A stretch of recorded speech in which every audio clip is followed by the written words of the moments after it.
تم جتنا مرضی کوشش کر لو، تمہاری ساری سائنس فیل ہو جائے گی۔ میں نے 6 بجے ویڈیو بنانی تھی، میں پانی والی جگہ کی فوٹیج بنا کر آیا ہوں، اور سامنے اگر تمہیں چاند دکھ سکے تو مجھے بتا دو، میں ڈارکنیس بھی کر کے دکھاتا ہوں، ایکسپوجر بھی آن کر کے دکھا دیتا ہوں، بتاؤ کیا تمہیں چاند نظر آ رہا ہے؟ مجھے بتاؤ چاند کہاں گیا؟ صرف 1 منٹ کی دیر رہ گئی، کیونکہ 5:57 تک پہ میرے سامنے تھا، میں ادھر گیا، میں نے وہاں 1 ڈیڑھ منٹ کی ویڈیو بنائی اور فوراً آیا ہوں تیزی سے کہ 6 بجے ایگزیکٹ میں اسٹارٹ کروں گا، اور 6 بجے سے پہلے ہی اب پورے 6 بج رہے ہیں اس وقت۔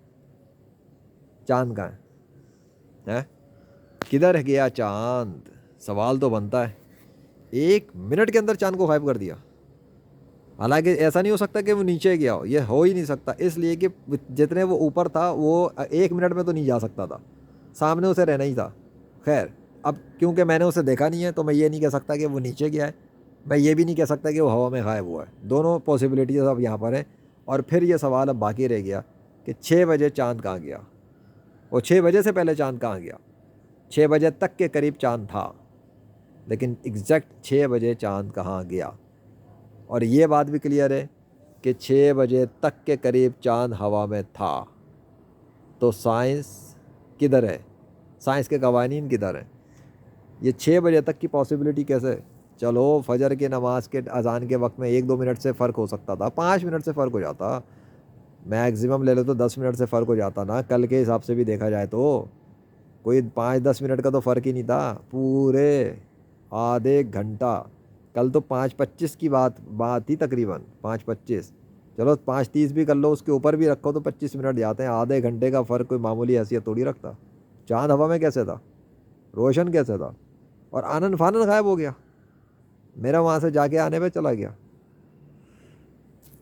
لگتا ہے سائنس کی موت سیریز میں اللہ نے سائنس کی ایسی موتیں ہی کرنی تھی، حالانکہ یہ ستارہ تو اب تک سامنے ہے، اس کو تو کوئی فرق نہیں پڑ رہا ہے۔ یہ لو، وہ ستارہ ابھی بھی چمک رہا ہے، لیکن چاند والی جگہ دھندلاہٹ ہوتے ہوئے ایک دم سے غائب ہو گئی۔ مجھے لگتا ہے یا تو اللہ نے وہاں پہ کچھ کریٹ کر دیا، ایک دم چاند غائب کر دیا میرے ادھر ہونے میں ہی، کیونکہ اللہ کو کوئی دیر نہیں لگتی، یا اللہ نے اسپیڈ تیز کر دی اور چاند ایک دم نیچے چلا گیا۔